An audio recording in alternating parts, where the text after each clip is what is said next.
Welcome to RPG Reanimators, a podcast for GMs where we dissect horror scenarios and offer our experiences and advice to reanimate it at the table. I'm Alex. I'm Lex. I'm Nathan.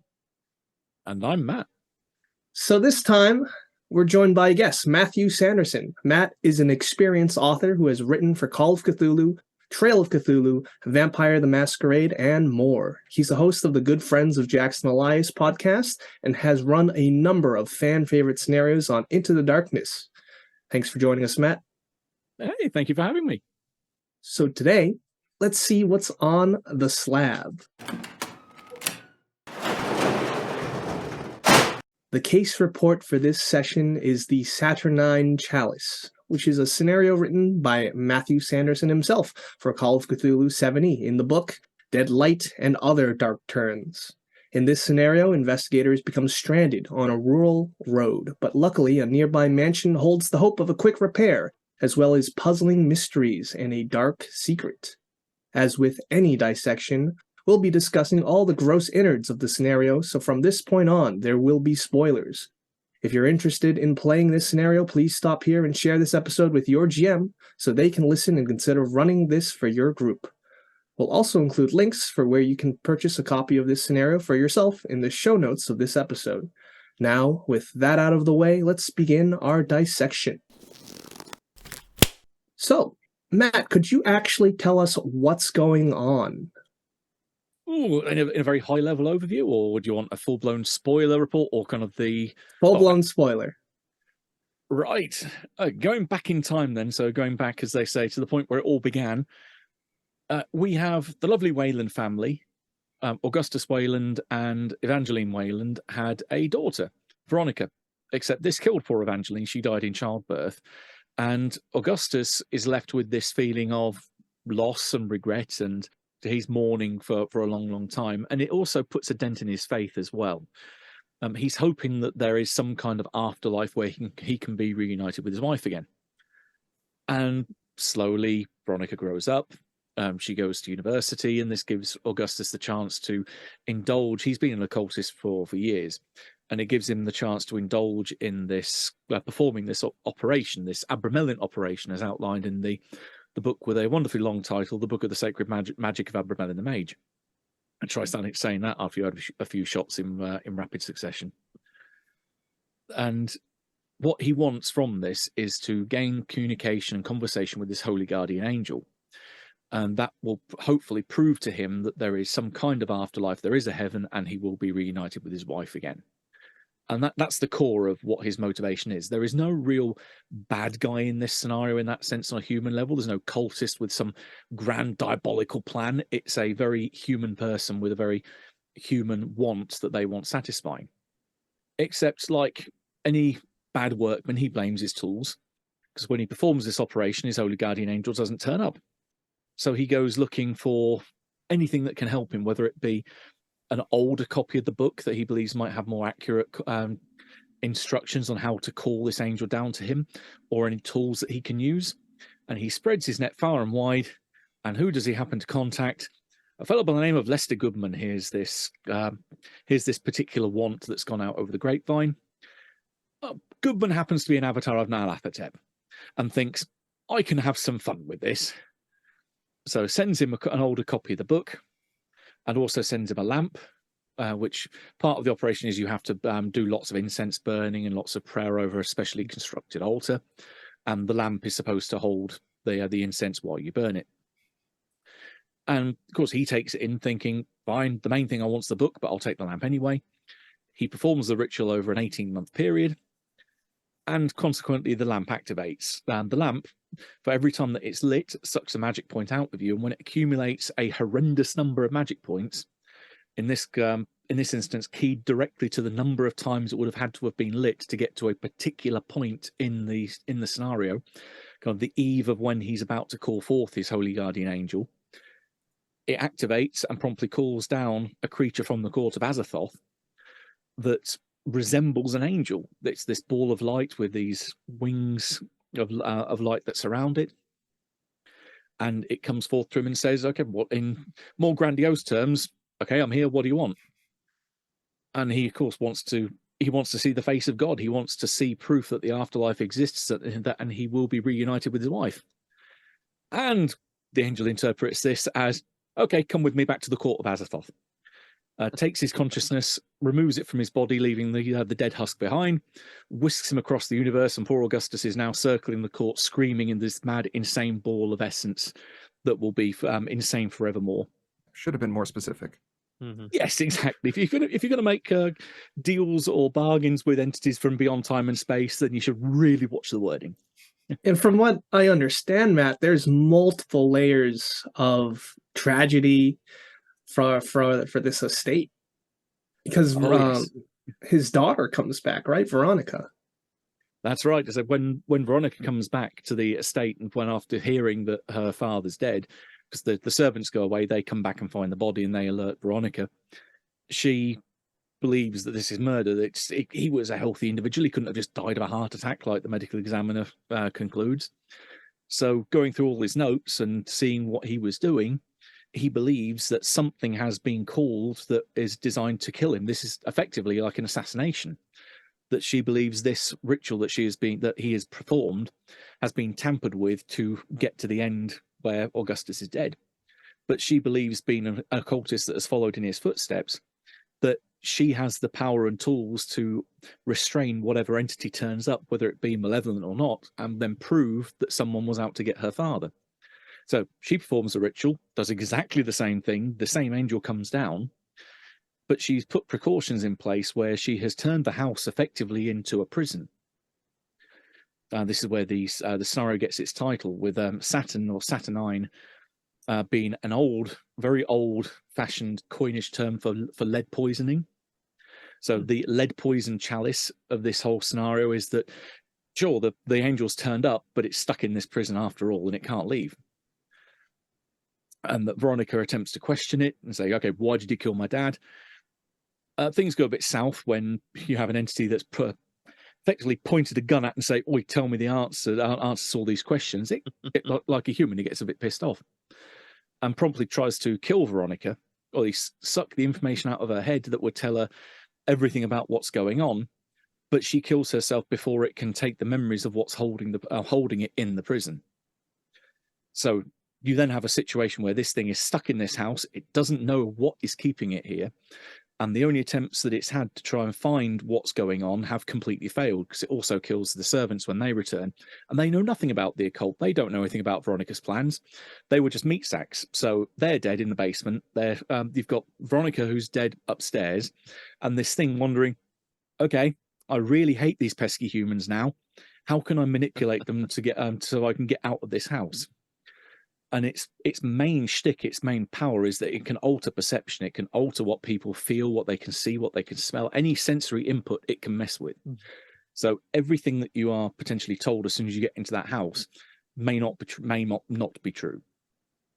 And it believes if it can contrive a series of events based on the knowledge that it's sucked out of Veronica, out of the servants, etc., that it can appeal to something in a basic human nature that will say, I've got to help what I think are these people trapped in this house, but in reality they are helping this thing escape and go back to the court of Azathoth, or to escape and take its revenge on any and all humanity it can get its hands on when it leaves the house.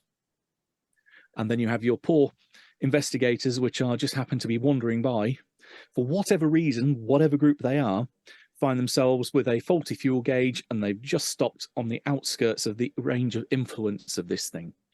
So even though it's stuck in the house, the way that I envisioned it is very much like a cage, that this thing can extend its arms through the bars to a certain range, and therefore it can manipulate things around the grounds of the house and out onto the road.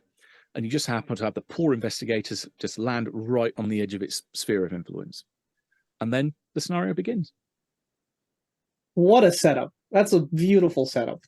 And it was quite the Pyrrhic victory that Veronica got, because she sacrificed herself in order to keep this thing caged. And there's so many NPCs, but really there's just one, because they're all simulacrums. And from my understanding of the reading, they're pretty valuable because they only know so much, which is a great detail that you added. I know with their knowledge of electricity or what alcohol tastes like. So could you speak to us about these fragments of these NPCs? Yeah, sure. As you said, one of the things that I was very insistent on putting into the write-up was that they are fallible. Because if you have an entity or an adversary which is completely omnipotent, completely flawless in their execution of their plan, you're playing something by the numbers and it's going to have the same result every time. And that's boring. As a GM that you want when you're potentially going to run this multiple times over, you want something to give players hints that there's something that's not right, that they might be involved in something where they realize that not everything is as it seems. And I say, if it's a flawless plan, it's going to go the same every time. You add that little hint of fallibility, and it will play out very differently every time, which makes your life as the GM a lot more satisfying when you play it at the table. I ran this in playtest probably a good dozen times or more, and I don't think any single scenario, any single instance went the same way twice. And that's exactly what I want in something that I've written. Yeah. I do have a question about these NPCs. Is, to your mind, whenever writing them, are they just kind of echoes? Are they something like ghosts? Or do they have this kind of very limited cognizance to act sort of with limited independence and individuality? I was really, in reading it, I was imagining this formless one would essentially use them kind of like little finger puppets on Plato's wall and just watch them repeatedly die to this thing and just keep tormenting them to sort of vent its frustrations as like elder god finger puppets. But curious your thoughts on it. Yeah, the way I vision them, they're almost like echoes or reflections because they're fragments of memories from other people. So the only one single person that it has specific memories wholesale from is Jeremiah Linwood, the butler, because he was completely drained. And then Rosemary, his wife, was driven insane. She saw business at the court of Azathoth, ripped her own eyes out, etc. So it's mainly going off Jeremiah's memories as the most complete set. Now, he has been in the household ever since Veronica was born, and before then he has served Augustus, so he knows everyone quite intimately in the family. So he's got some very concrete memories of everyone's personality, how they would act and so on, but they are purely from his perspective. So he's not going to have the depth of what he would, for instance, what Veronica would do in her private life, not have knowledge of what Augustus does in the time that he wants to himself, and likewise what they did to perform the Abramelin operation. That he's only seeing what almost like the public face of what goes on in that family. So even then, while it's still a complete enough picture to be able to mirror or to replicate those people, it's not complete. So it doesn't have the depth to make them feel like they're complete people. Mm-hmm. But yeah, they're very much, almost I see them as two-dimensional ghosts in that sense, that you've got an image of who they are, you know how they're acting, but there's something that's missing. There's that depth which is not there. So do you think, well, first of all, is that why Jeremiah meets so many nasty ends throughout? Is he tends to be the guide, and I think he gets mauled at least twice in the writing. He's unfortunate. Yeah, I mean, that's one thing I know of when I've played it through. I don't have it specifically wholeheartedly focusing on him, but I've had that he's a good point of contact for the PCs. He's usually the first NPC that they meet if they go through the front door. Although I know one bunch that played a group of bank robbers on the run that came into the estate as one of the playtest groups. They didn't go through the front door. They went through round the back of the house, stormed into the kitchen with guns drawn, and were like, "Everyone to the front of the house now!" And they met Rosemary first, and that went very differently, taking it as a hostage situation. But he's a servant. He's there to make the guests feel at home, to cater to their needs. So because he's the person that you would see the most, it makes logical sense for him to be the one that is on the receiving end of a lot of these grisly deaths that he can potentially be put through again and again and again. But Rosemary's had a few of those herself when I've run the scenario. I've had her beaten up against the wall, like describing it like a train hits her as Evangeline appears through the room at very high speed, splatters her against one wall, bits of gore go everywhere. There's like an eyeball lands on one PC's shoulder. That really hammer it home how grisly and gory this is, and then have it happen again or something to a variant effect later in another room. One thing I love about this scenario is the shapeless one, how it's almost a challenge for the GM, because the GM needs to balance, oh, I can't just kill them because the shapeless one needs the information from the investigators to get out, and I can't just drive them insane using these manifestations of Evangeline. Mm-hmm. So it's really a delicate balance that the shapeless one has to use. Yeah, there's definitely a point where the gloves come off, because the way I've played it before is once it realizes once it knows what it needs to do to get out, and usually that's because the PCs vocalize it themselves, where they've read the diaries upstairs or they've put it together themselves that, hey, we need to get these 4 items around the house that form the boundaries of this ward and bring it together so it has nowhere else to go, but physically enclosing it in a negative space. That will banish it. At that point, because it can see and hear everything they've said, it goes, thanks, I now know what to do because you're sounding like you're going to turn hostile. I know exactly what the next group of investigators that come here need to do.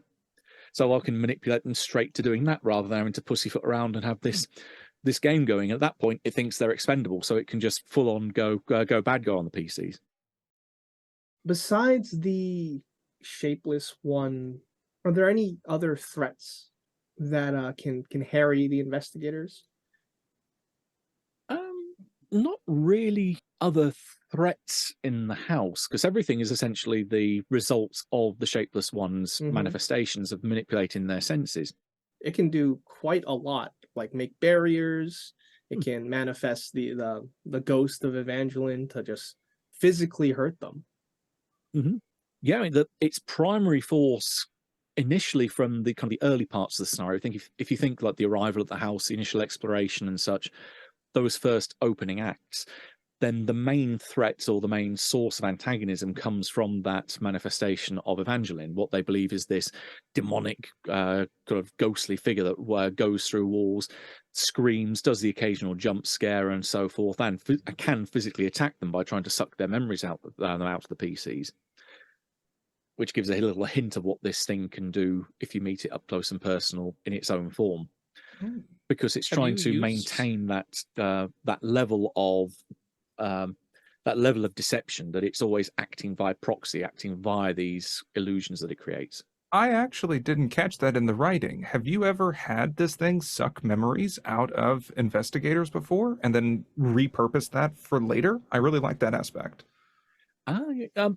It's one of the set encounters that if anyone goes into the pantry after they see the rat jump out of the pot and then scuttle across the kitchen floor and they go into the pantry, its default attack is that it will use the steal memory ability on a PC at that point. So that's the first taste that you get of what this thing can do if you meet it in person later on. And I always have great fun of saying to the players, so those earliest memories you have, like being, in fact, your very first memory, like when maybe you learned to talk, maybe when you were a child, looking up at your mother's eyes, gone. There's just this void in your memory now where that once was, and you realize there is this gaping hole in your mind, and consequently alter your character sheet accordingly. Oh, that sounds like a great opportunity to have someone's treasured item completely backfire on them. That, like, they may mention they have the lucky pocket watch from their grandfather, and it's like, you have this watch. It's just there. You don't know why you're keeping such an old thing around with you. Mm-hmm. Throw it out. Yeah, I'd originally had it in the original draft of what I sent to Calcium to say that memory loss was a permanent thing, so that they could never get those memories back. But Mike took the kinder view, I think, or I'm not sure it was Mike or Lynn who did the main editing on the scenario. They took the more kinder approach and said, "No, you can get it back over time." And I thought, "No, I don't know. This should have been ripped out wholesale and been gone." I see that there is an actual intelligence drain based on that power too. So you're actually losing brain power as this creature sucks out the memories.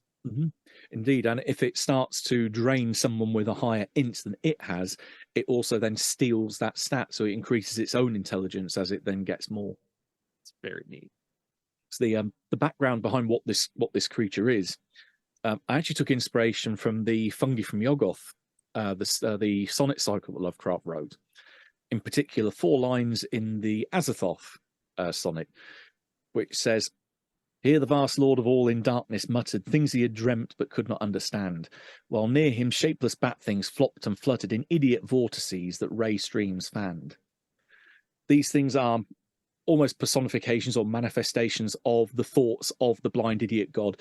As it babbles these things out into the void, they become sentient and they become these things that flop and flutter around it, almost like speech bubbles that have turned into their own beings and now join the court that keeps their creator quiet and hopefully a slumber forever. But to gain their own intelligence, they are capable of sucking, because being a blind idiot god, they can suck intelligence from those that are smarter than it and therefore improve their own intelligence. That's one thing I liked about the way this is written, is you explicitly say that this creature is roughly human intelligence.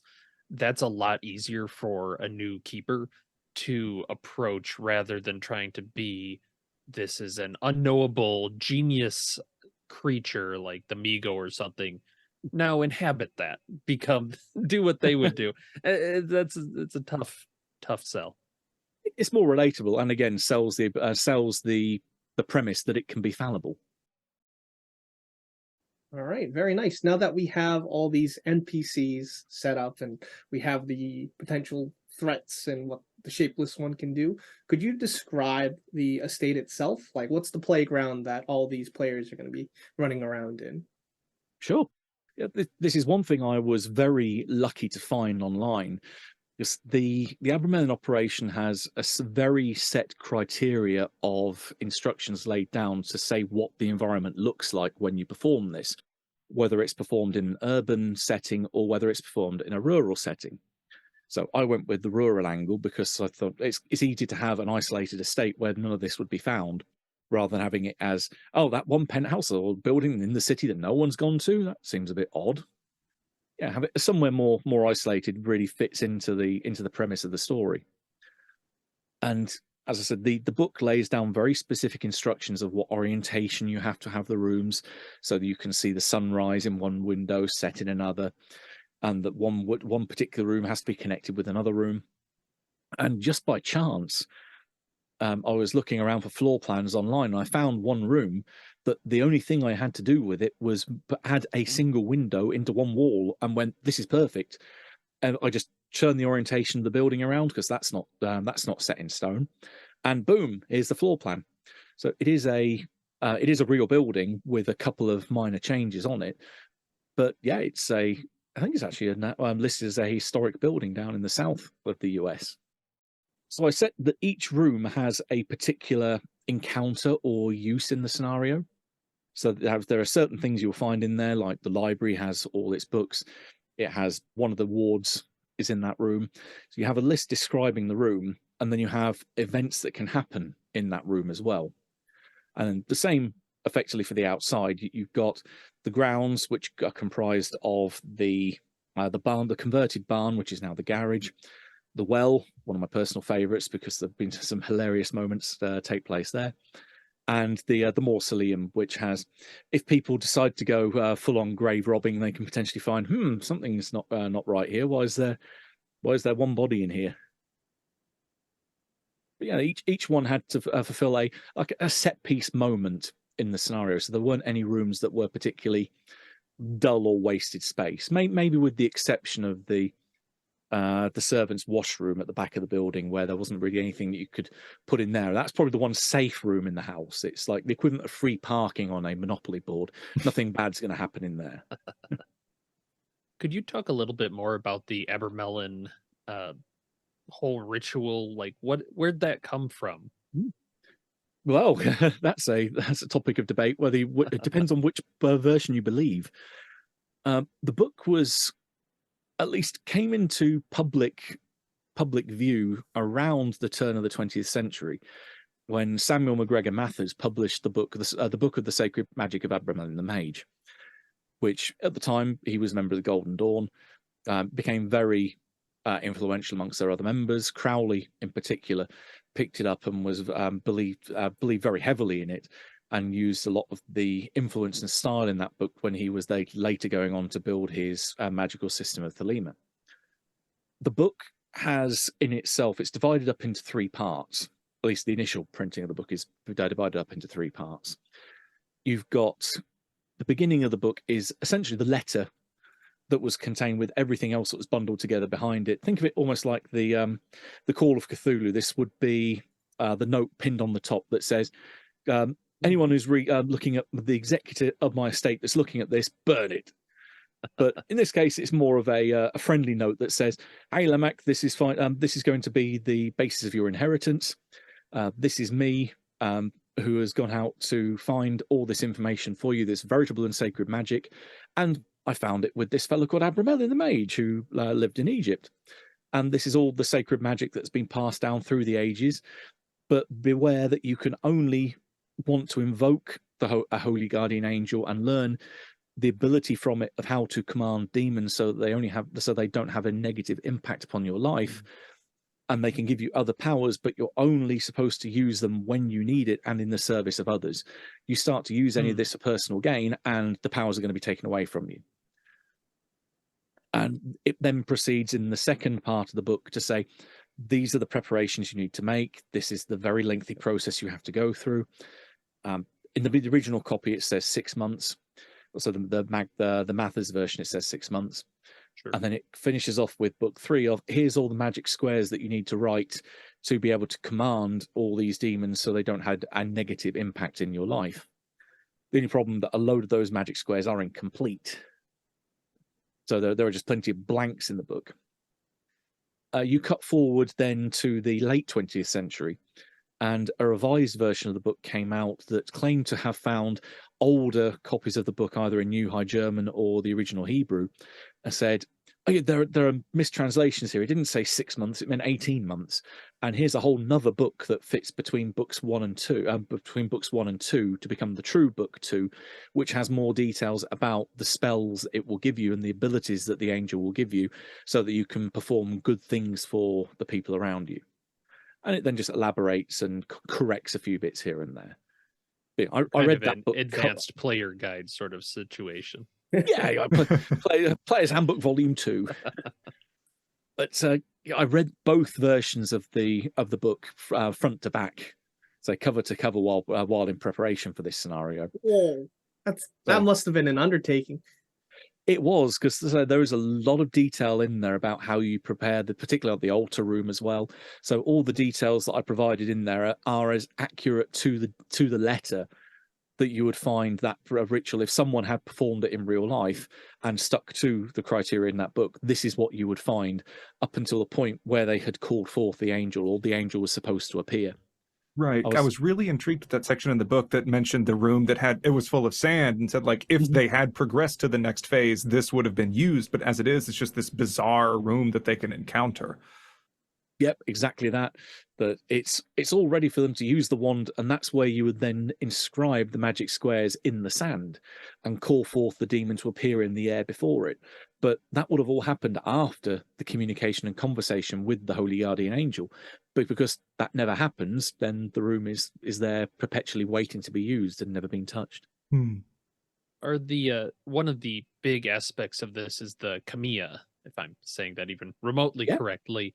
That's right. Are those from the original, the 4 north, south, east, west kind of artifacts? I don't know what you'd call them exactly. I referred to them as wards.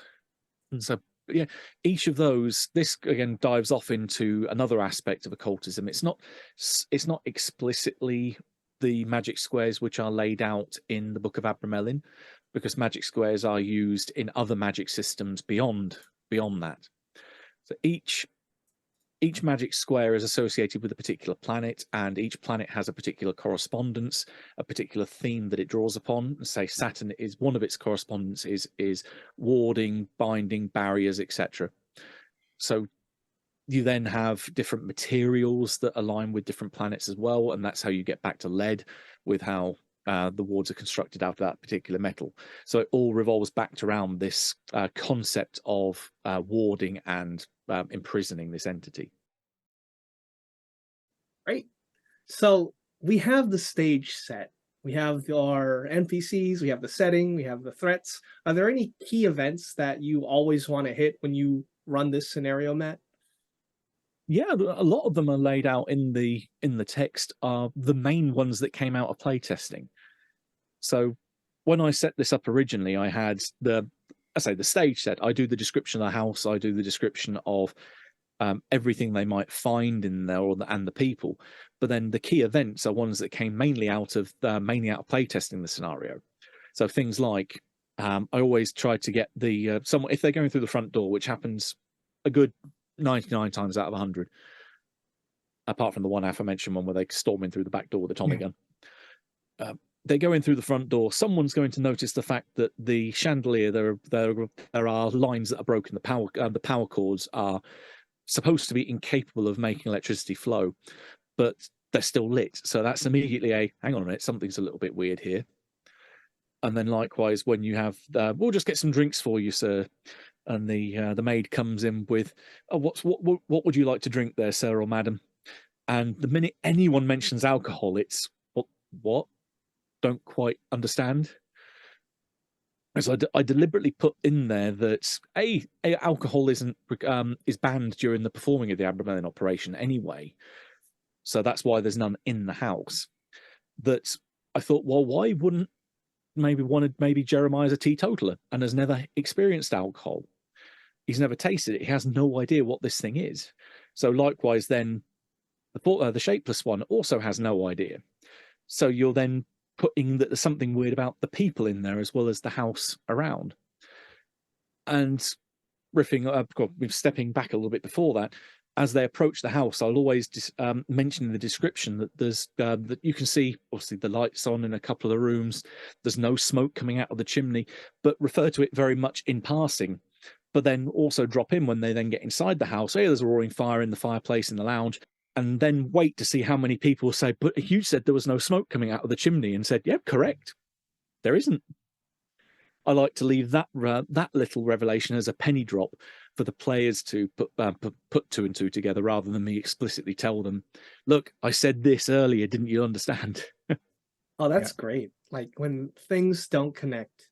I loved all the little bits like that and reading through it. I think just in terms of rereading it in preparation for this, I really want to just take the map and potentially draw out where the manifestations are, because I was just a player in it, but there were several manifestations that we didn't encounter that I want to make sure I hit next time. Like I love in the lounge that there's the smoldering cigar that doesn't ever get any shorter. And so just to leave that there, my favorite I completely missed it my first read through was that the weather in the backgrounds of the portraits is exactly the weather that is outside. So it may be sunny, and then when the blizzard hits, then that could be just in the full background of it. I thought that was such a weird detail that you can just note again in passing until players start going, "What the hell?"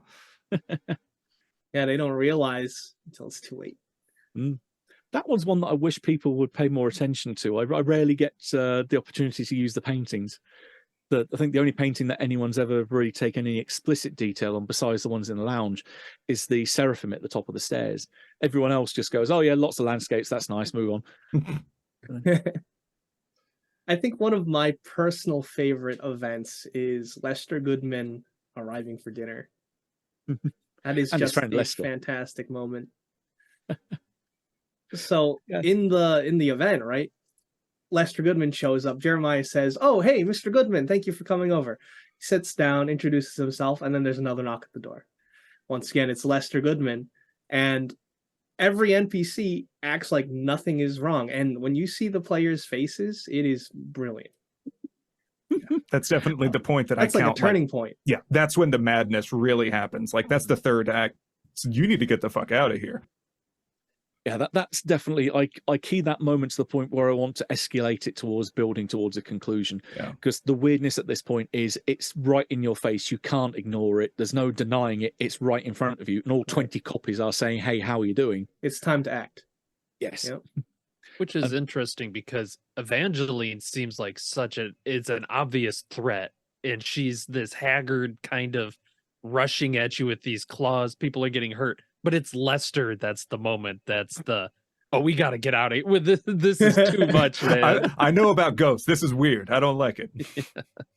Also, with Evangeline, you can have some players that very much try to deny there's anything weird going on because they say, "Well, that didn't happen around me. I didn't see that."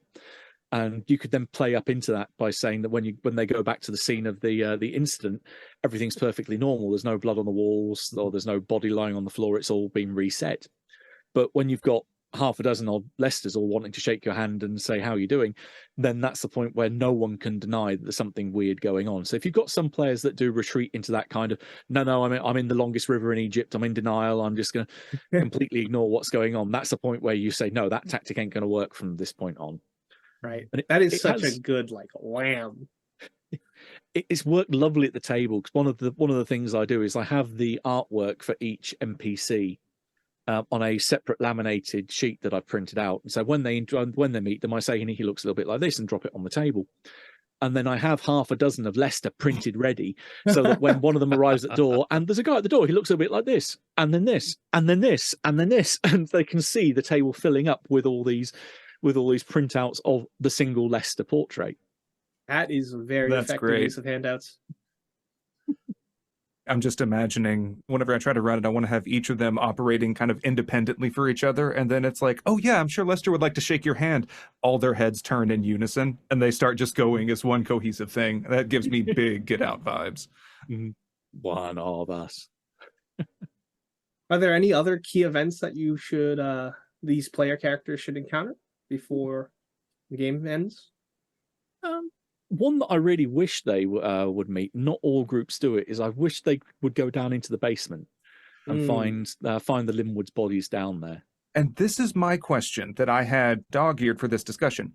Where is the door to the basement? Because it's not on the house map, and I tried searching for it and couldn't find it, so I need it here now on the record. Page 40, last line of the description of the hall. There is a telephone on the wall next to the door to the basement, and everyone misses that line. Son of a gun. Because I've seen a load of people ask online, "Where's the telephone?" It says in the description of the hall where it is.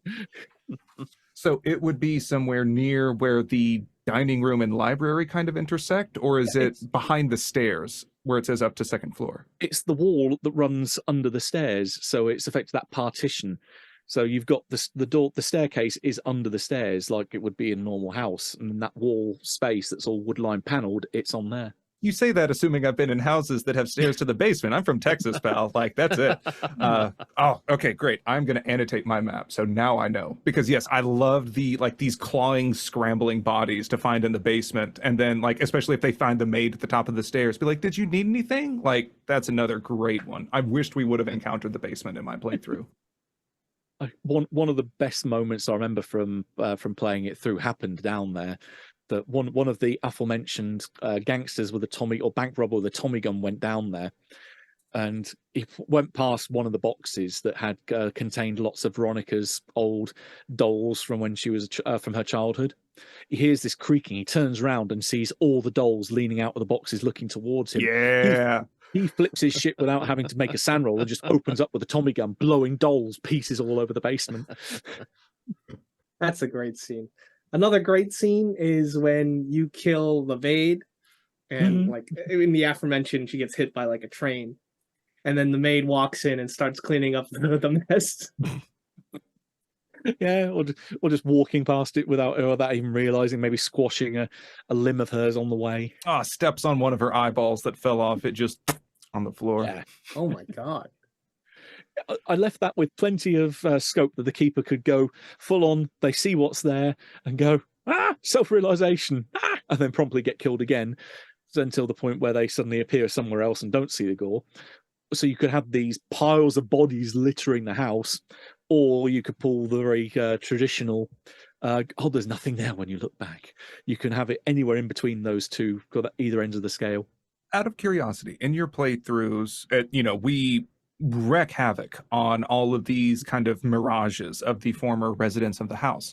Have you ever had Evangeline or others actively attack the PCs themselves if they may need a little kick in the seat from the Shapeless One to try and get things moving again.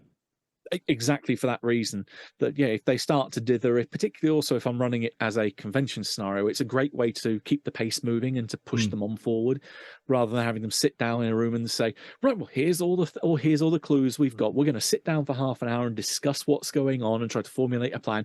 No, she rushes through the wall and smacks you against the other side of the room. It's a way to get them moving and actually embrace the fact there is a sense of urgency and that you need to act now. You hear a ghostly, get on with it!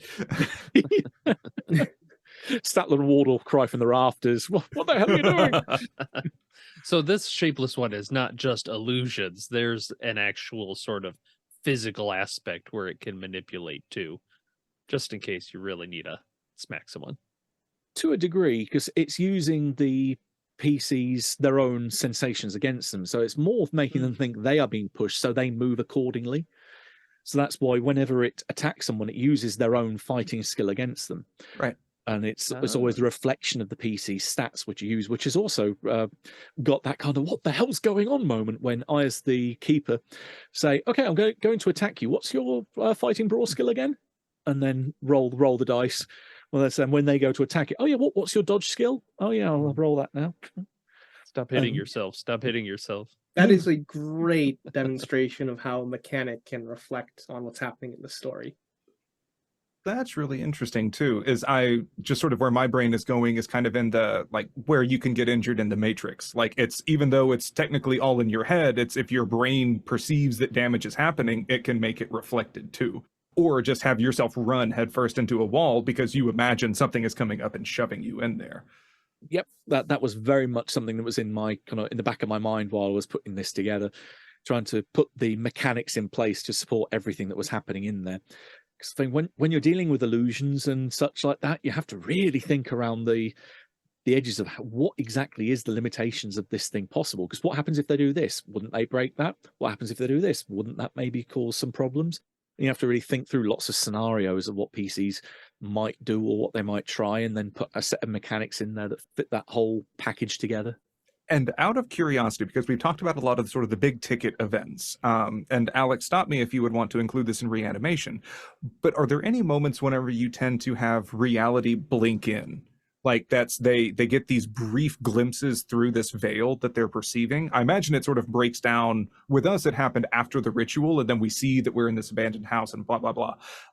But like, are there any trigger points whenever you would like go into the kitchen and I keep thinking like they start sneezing like crazy, even though this house is perfectly clean, that like their allergies are going crazy, or seeing other things where it's like, this feels decrepit, and then it's back to normal, just with more of those details kind of thrown in. Yeah, I try to pepper them in fairly lightly. The initial hint is the rat in the bowl of stew in the kitchen, that it runs out from its nest, goes across the floor, and then hides in the pantry. The next one will be at the end of the dinner, where you've got that sudden flash and realise the room's empty and the house is decrepit. Because again, that whole point is the crux between kind of Act 2 and 3, where it's the fact that you know that there's something wrong with the house and everything you're seeing is wrong because of these whole 20 different versions of Lester turning up. But then on top of that, the icing on the cake is, no, this house is decrepit and it's empty. And then it flashes back to what you've seen as per the rest of the scenario leading up to that point. Have you ever run into issues, because a big aspect of this are the puzzles that are kind of spread throughout and how they lead into the final ritual? Have you had problems where players are really just struggling with figuring out these magic squares? I've had some instances where they haven't even bothered trying. That they're not essential. They're, if anything, they are, I guess, an added almost a side quest in the overall narrative. The only real thing that I put them in there for is that they are a real thing, that they are sigils built from Khmer are occult practices. And it leans into the fact there are magic squares in the back of the book of the Sacred Magic of Aberfan the Mage. That it is something that would have been put on there to create a ward. And that it just happens to be something that you could make a puzzle out of, trying to decipher what that sigil means. So putting it in there as a way to find out what these words are, when you have these 4 initially disparate words, you then think, oh, actually, there is a common theme that runs between all 4 of these. And when you then see the 4 words written in Veronica's journal upstairs, you suddenly then know, all right, that's what these 4 things mean, that they are the parts of the ward. But then also you have the clue in the book which states that they take the faces of the cherubim. And then if you make your connection through the Bible, they have the 4 faces, like the eagle, the ox, the lion, and the man. You go, hang on a minute, I've seen those 4 items downstairs, and they've got these weird things written all over them. That it's another hook to potentially make them think that's where the 4 items are, or to at least identify them as being something significant. You don't have to solve them to. It's not essential to solve them to complete the scenario. And I had in at least one playtest situation where one player actively refused to do it because they hate puzzles. So that's where I put the alternative method of solving it. You can just have a combined roll with your int and your occult, and reduce it to a dice roll if you really want. So you don't have to make the players go through, this is how you construct it, and therefore these are the word choices, and then you've got to try and find the word that fits the pattern. It's not essential, and I was quite conscious that there are players out there that really don't like solving puzzles, but they still like playing a role-playing game that is about investigation. So what would you say the end game is? Like the climax? Mm-hmm. The climax isn't something I wanted written in stone to say this is the one way it plays out. Mm-hmm. It's all about how the players react to the situation once they have enough of the pieces in their mind to be able to realize there's a particular action that they want to do. This might be skipping ahead to war stories, but there was a fantastic playthrough that I had where the group split up. We had one group that had gone upstairs and were reading the journals at the same time the other group were downstairs, taking the different parts of the ward to the kitchen so they could scratch off the Khmer and drop them into the pot in the kitchen to try and melt them, because lead has a fairly low melting point. And you could see the look on the expression on the player's face when they said, look, we've just done this, we're melting this thing, as they're then upstairs getting the handout that says, oh, this is what these things are. And you can see, oh shit, what have we just done? That was an amazing moment for me, when there's this perfect snatching defeat from the jaws of victory right there. But yeah, I tried to think realistically as going from basis on a lot of the playthroughs I did, what actions players would take and how that would influence the Shapeless One's response to it, and crafted the end of the scenario as, well, if they do this, then this is the likely response that this is going to have. If they do another course of action, this is the likely response that it's going to have. So it could be a whole range from they just let the thing go, either by accident or by intent, or they decide, no, we're going to try and banish this thing and send it back to either back to hell, or rather back to the court of Azathoth. Any major option that they have available to them, even down to we're not going to do anything and just sit here and blow raspberries at you and say, well, we're not your puppets, we're not going to dance for you. That it covers all those major angles of these are the types of things that PCs had done in the prior playtest to try and cover all bases that was likely going to come up. I don't like scripted endings. I very much like the GM to have potentially guidance on where to go if PCs do X, Y, and Z, but never say this is the end of the scenario. This is just the reactions to what the PCs do. Excellent. So now that we have the whole picture, what would we say is the beating heart of the scenario? What the themes? I suppose that the main thing for me is its illusion, because there's not much of that that's happened in Call of Cthulhu scenarios before. It's very much when you walk into a temple, or walk into a beast's lair, or walk into a crime scene, what you see is what you get, and what you see is all true. That there's no real other scenarios I can think of where everything that you see from the start is a lie, and that it's all this crafted construction, this illusion designed to manipulate you into doing a particular course of action. So that's very much the heart of it for me, is that it's something that I hadn't really seen done before. I mean, it's appeared in other genres before, it's appeared in other stories, but it hadn't really had a place in Call of Cthulhu yet, and I wanted to really kind of tread onto that ground. Excellent. Anything from Lex or Nathan? I I feel so torn that you just said that the puzzles were just a side quest that's completely optional, because that is by far my favorite aspect of this scenario. I very rarely ever see puzzles included in Call of Cthulhu and other sorts of investigative scenarios. I mean, short of the mystery itself. And I felt like this one did it very well. Sometimes it feels a lot like a speak friend and enter door in D&D, but this one felt like it mattered. It felt like it embedded itself very well into the narrative. And I always say, if someone asks if they want a scenario that has puzzles in it, I'm like, look no further. That's one of my favorite aspects of it, in addition to the illusions and the reality breaking down around them. Nathan?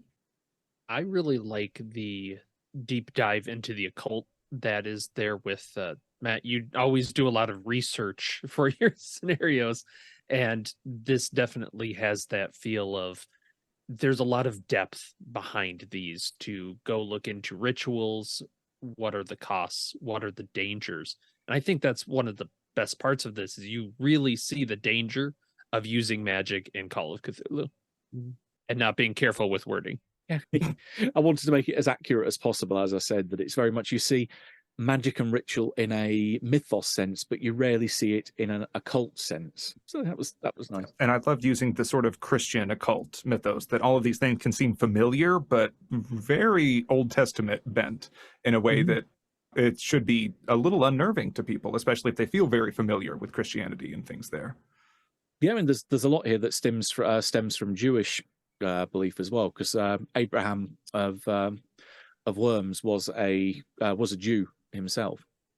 But thinking of a little tangent, because as I mentioned, that puzzles, you don't see many of them in Call of Cthulhu. There is another scenario of mine which is in the process of hopefully seeing the light of day fairly soon, which also has some puzzle aspects in it which you might like. So keep an eye out for the Idol of Cthulhu, the long-awaited result of a Kickstarter that was done a few years ago, which has a physical prop involved in that puzzle as well. I played it. Woo! Yes, you have. That was fun. All right. So before we get into reanimating this scenario, we'd like to contextualize our general experience histories with Saturnine Chalice. I have only watched it on ITD. Oh, never get the chance to play now. That's all right. I was in one of those playthroughs on ITD and have been waiting for a chance to run it. And I've watched it multiple times because they're up to 9 playthroughs on ITD. Matt, you ran the first, obviously, but I think it's safe in saying it's a favorite of the club. I wonder if Tom just says Lester Goodman things in his sleep at this point, running it 8 times. You can probably run it without even citing the text. He's gone. I know I got to the point where I could run it without having any notes in front of me, just the occasional prompt and handouts, and that was about it. And Matt, what's your general experience? Yeah. You wrote the damn thing. Yeah, no, I play tested it through. I had such a blast with it, because one of the things that I do in the early versions of play testing is I come to the players and say, right, this is the premise of what this scenario is designed for. I mean, Mike approached me to write a scenario that would be accompanying Deadlight, and they wanted the theme kept in that it's something that can happen to you on the road between point A and point B. And I think it was actually him that suggested one of the options as a faulty fuel gauge. So I ran with that to say, right, you're stranded in the middle of nowhere, and this is the place that you go for the gas to get your car back on the road. So you could drop it into any scenario, which meant that you could have any group of investigators in that situation. So I tried to have as many varied and different groups that approach this. The default version that these days I kept as this is the group of pre-gens that I use in a convention scenario is you're a group of criminals that have just pulled off your first bank job in Arkham, and you're now on the run in your beaten up van with a whole load of money in the back, and one of you's got a Tommy gun. Go for it. So that puts people in a very kind of Reservoir Dogs mindset. You have a very gritty crime drama starting off with. Then other groups, examples of what they did were we had a group of traveling jazz band, stroke con artists that were just going grifting from one town to the next, playing their music and almost doing a Blues Brothers ripoff, trying to gain as much money on the way. Oh, I was thinking Saturnine Like It Hot, not Blues Brothers. Da-dum. Well, I think thinking of keeping it hot, one group were a whole bunch of nuns that turned up, basically What? traveling to their new convent. How many runs have you had? Like easily like 20 plus by now, because Oh I run my it so great. often. That's why I say That's I can run this in my sleep if I just pick up the handouts out of I keep all my scenarios in a box, or their own separate document boxes. I just pull the document box on the shelf. They're all laminated, so I make sure that I wipe them down before I put them back in after the last use. There you Drop them go. out on the table. They're fire out the PC sheets, and then boom, I'm straight into it. I hardly have to look up anything in the book anymore. You keep That's a a stack of great laminated tip. Lester Goodmans in your wallet, even, just ready, anytime. All right, I think it's time to move on to reanimation. So overall, how do we highlight the beating heart of the scenario? I think really capitalizing and drawing out those inconsistencies and those little things. Again, I'm definitely going to start pinning these things on a map. And just as players are moving through areas of the house to sort of, it seems like it's a weird house. The people act a little funny. Drawing on, they seem kind of weird. And then as they go through the house, keep dropping those little details. Just be like, that's kind of weird. That's kind of weird. Okay, this is all really fucking weird. And really try and build to that. Yeah, that will definitely highlight the theme of illusion, how we're just slowly going from off kilter and then just full-blown insanity with the party of Lester Goodmans. Keeping that kind of lore, Matt, you'd mentioned that there was a seraphim picture at the top of the stairs. Having that sort of biblical angle from the beginning is a good way to keep people in that sort of mindset of angels and whatnot. I would even consider adding some extra events. Like you said, you wanted to use those pictures, right? How about have those PCs walk into one of those pictures, but they can't go further than the visual, what you see in the painting. Or I was thinking, have the one portrait of Evangeline start looking like the ghostly one. Like if they go back to it, they see it there, she jumps out. Like have that for a good jump scare bit. That's straight out of the Nun. I love that. Now, Matt, now that you're a more experienced GM, would you go back and change anything about the scenario, add anything extra? Yeah, I'd probably add a few more encounters. So one of the things that I constantly run against as a writer is word count. That there's always a set limit or word count from a publisher if they want a particular scenario to be X or Y length, because then it runs into their production costs if you overrun. So you're always working to very tight constraints. And I find if I would try to put more encounters in there, I'd have to be quite sparing on wording or phrasing earlier in the description and background of the scenario to try and tighten it up to allow that space. So it's a very delicate line of wanting to put more encounters in there, but sacrificing room of other parts of the scenario to make it fit. Are there any that you can add verbally now that we can recommend to others? Yeah. Off the top of my head, I can't think of anything that at least nothing that occurred in playtest that I thought, oh, I really wish I could get that in the scenario. I think I covered all the main moments that really stood out to me. I managed to get in the text. I think if there was anything else that happened, you could probably build on. Oh, no, there is one thing, actually, my bad. That would be more a correction to make. I mean, it all depends on the timing of when you set the scenario. Because one of the things I always put to players is, okay, whenabouts in the 1920s do you want this to be? What time of year do you want it to be? Let's say what month and what exact date do you want this? And then you can use that date to pin down when they would have died, because it's all dependent on which times of the year when this ritual can start, because it all relates to Passover. That if they've picked a date which is significantly distant from the last possible time when they could have died, the petrol that you could eventually find in the garage might not even be usable, because it's only good for about 6 months. So there is that time when you think, hang on a minute, even though we've succeeded the scenario, we still can't get out of here because there's still no fuel that we can use. About a loaded question then. I think so. I have one idea and then one just sort of a conversation starter. I really like the idea that the shapeless one had a few failed attempts to do this, and like that this is not the first group of investigators that has gone into this house. And just one of my thoughts would be, as they're driving up the driveway, there's this low, squat, flat rock walls on either side of the drive as they're approaching the house. And then as they leave, after the illusion is shattered, they see that it's all these old decrepit cars that have been sitting out and rusting, that Oh, it just that's great. brings them up. And like maybe there's more bodies piled in the basement, that it's just nope, or in the well or something like that, that it's okay, try again, damn it. Like it's tried to use the stick and now it's learning how much carrot it needs to use beforehand. Yeah, the line of cars. Oh my God, Lex, that's haunting. Yeah, I like that one. And then just another idea, because this is, I am currently tweaking Dead Light to run it as like an 80s or 90s Christmas scenario. So it's a family that's traveling upstate to like go to Christmas with mom instead. So then have that be the group of investigators in the car. But are there any non-1920s time frames that you would want to consider moving this to? Ooh.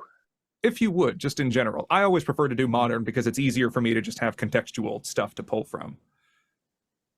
Yeah, it would have to be to fit the real world history of the book having been published. You'd have to go from at least 1895, I think, or somewhere around that date when the original Mathers book was released. So any time after that, in theory, is fair game. The 20s was just the default setting because that's like the classic era for Call of Cthulhu. Mm-hmm. I would be wary of putting it too far into the towards the modern day, just because of technology, lines of communication, that it becomes a bit harder for people to suddenly realise, hang on a minute, you haven't paid your electricity bill for so long, or you haven't replied to any of our mail that's built up. There's more likelihood that someone is going to have noticed that something has gone wrong in the house, and it would attract attention. It's a line of electricity maintenance cars from people trying to shut off the power. Yeah, well, loads of people that have turned up on the door saying, hey, we've been trying to contact you about the extended warranty for the car you've got in the garage, that really expensive thing. But yeah, I'd probably be wary of setting it any further than maybe the end of the Second World War, because after that it becomes a bit too much the modern era. But if you can think of ways to get around those problems, like say having the line of cars that just sat there that happen to be bushes, stones, or pieces of furniture, then you don't have to worry about it. But yeah, in theory, that's just me. I'd go to the end of the Second World War. But if you can go further, knock yourself out. Well, what I was really thinking is, this thing is basing its image of the house off of memories that were going to be pulled from the butler and from, oh my God, I just blanked on her name. Not Evangeline, the other one. Veronica, that's it. That, it's pulling memories from there. And this is sort of two things. I imagine that it pulls memories from back to front. So starting with her earlier ones. And it really made me imagine Veronica, its personality of her is a lot more like a little kid, that she looks like an adult because it has that image, but it only kind of downloaded the early memories of her. And the butler and maid kind of raised Veronica while she was kind of alone in the house most of the time. So if she would be just a little bit kiddish and to give a little bit of an odd feeling there, but then if you set this in the 70s or 80s, but all of the furniture and decor is straight from the 60s, like you have that awful pea yellow and the green and everything that's scattered around, that like the decor is more recognizably just a little bit too old, like to still be decorated in this way.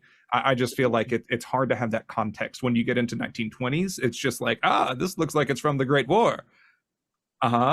When was that? At least to me. You said it in the 70s, and it's 50 Shades of Beige.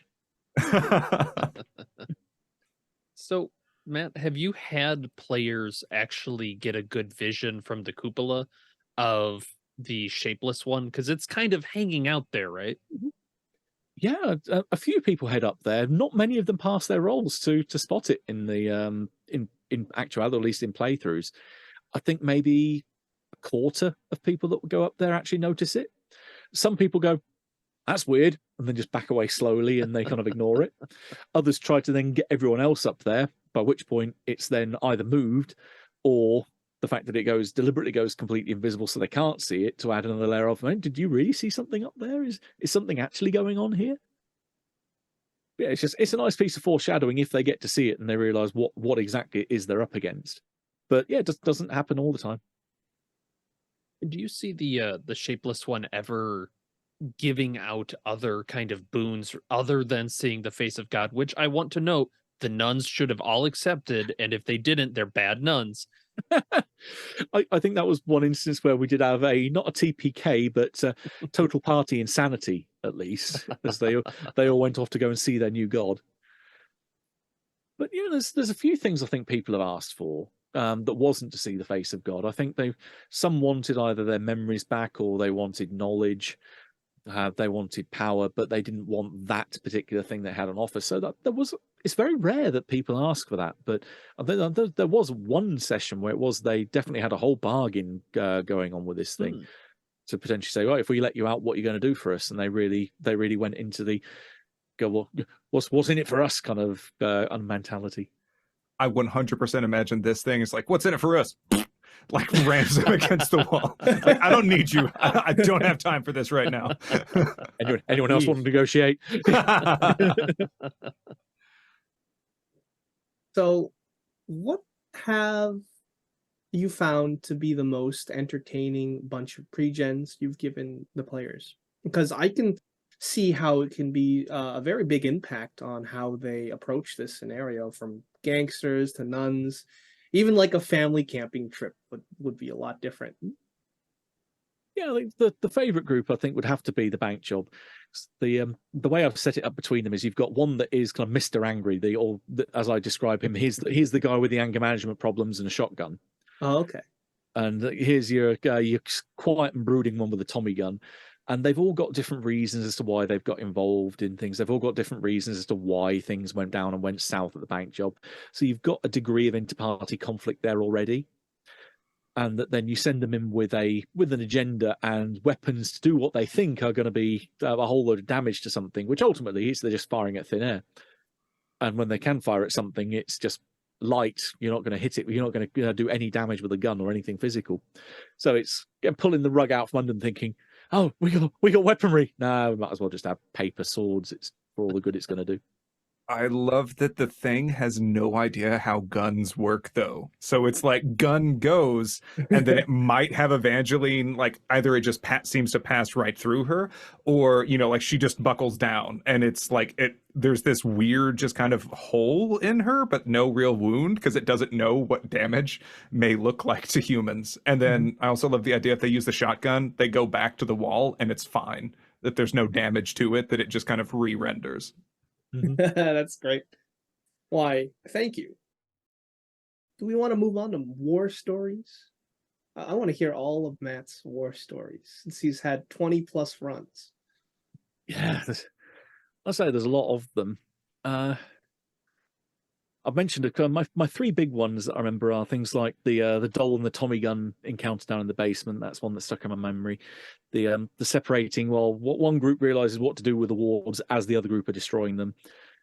I suppose the one other big one that really sits with me is that the final encounter where they decided we need to try and bring all the wards together and in the one physical spot so that it has nowhere to go and it banishes it back to the court of Azathoth. One group had a really bad set of rolls when it decided to hit them with its power, that it could grant them visions that would drive them insane. I put in the text that if you're running this as a one-shot scenario, go ahead, the gloves are off, you can do whatever you want. But if it's a group of pre-existing investigators, maybe go a little bit easier on them and do little creatures that might only have a little sound loss. So when it's like a convention scenario, I always hit them with a vision of the court of Azathoth. Mainly because it's a D10, D100 sand hit, and I love the Court of Azathoth. I think it's one of the best things in the mythos. And three of the four investigators at that point went completely and irrevocably insane. They all failed their sand check, lost D100, and were wibbling on the floor. And the one PC that was left had the lowest POW as he tried to bring these things together and then go up against the shapeless one and couldn't pass his opposed POW check because he hadn't got enough POW to bring the shapeless one's POW down to a range that was within human limits for him to fight. So everyone else was insane around him, and he had no way of getting out of the scenario alive. So it was almost a case of then fade to black as you suddenly realise that, yeah, this thing's just going to leave you there to die of starvation if it doesn't drive you mad first. Well, at least he has good company. Yeah. And the Wibble, next wibble. match that comes along, it's going to be very easy. All the stuff is right there in the room. They just got to squish it together. The maid, oh, come here and help me with this. And I'm gone. Oh, that's great. Excellent. Now, you mentioned campaign play a bit, but are there any ideas to potentially expand this scenario? Yeah, this was one of the things that Mike was definitely interested in, that he wanted to make sure that there was threads that you could go on to potentially explore this afterwards. And Lester Goodman's out there. He's a definitely unresolved thread. There's something odd about him. You could have him turn up in a scenario of yours, maybe as a very demonic or deal with the devil type of character that's, hey, I've got this thing you want. What do you want to, what will you give me for it? You've got the shapeless one. If it escapes, if it doesn't just go back to the court of Azathoth, but if it escapes into the surrounding countryside, you go, I hate humanity with a passion. How am I going to fuck them up? At which point you've then got a whole, well, the canvas is completely open to you as a GM. Where does it go? What does it I feel do? like that's a world-ending threat. It just takes some information from an important person and then can manipulate reality. No, it is only one single entity, and it only has a limited range in which it can affect these things. But if it goes to the right people and has the right effect on them, then yeah, it can cause a whole load of havoc. May not be world ending. Maybe if you set it closer to the likes of the Cold War, and it arrives in Kennedy's office as he's dealing with the Cuban Missile Crisis, and makes him believe that one of his advisors has come in and says the missiles are launched, quick. Someone might be forced to then push the button. But yeah, that could be pretty horrendous ending for them. Oh, that could definitely be something that, like, whatever the town they were driving to, their destination, it goes dark.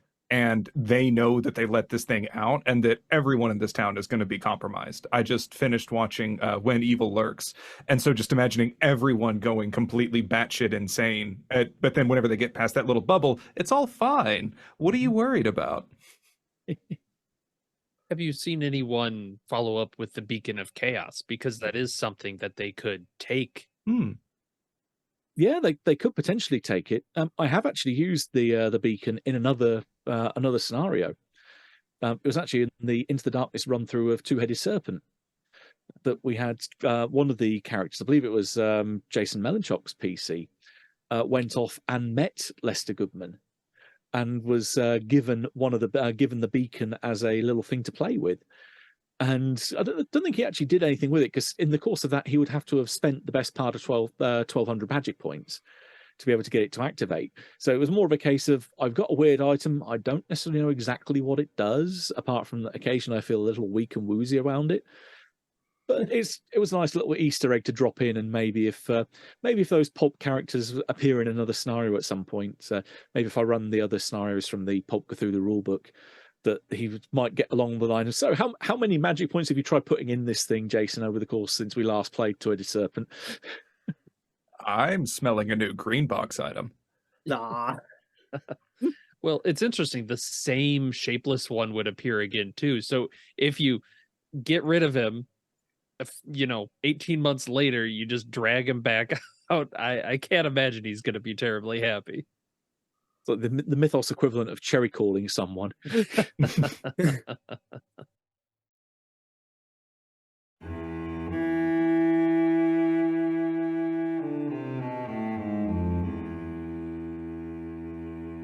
We hope our deranged utterings are helpful in bringing this game to life at your table. You can join the autopsy discussion on Discord and subscribe or follow the podcast to hear more gruesome cases. You can find more of Matt's work in Chaosium's upcoming scenario anthology, Mansions of Madness Volume 2, and the good friends of Jackson Elias at blasphemoustomes.com.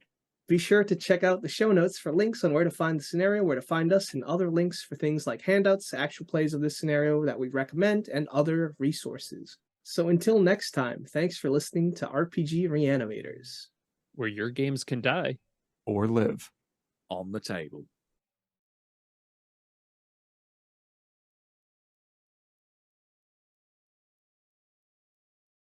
Oh, it's the helicopter coming. Whoop, whoop, whoop, whoop, whoop, whoop, whoop, Ah. whoop.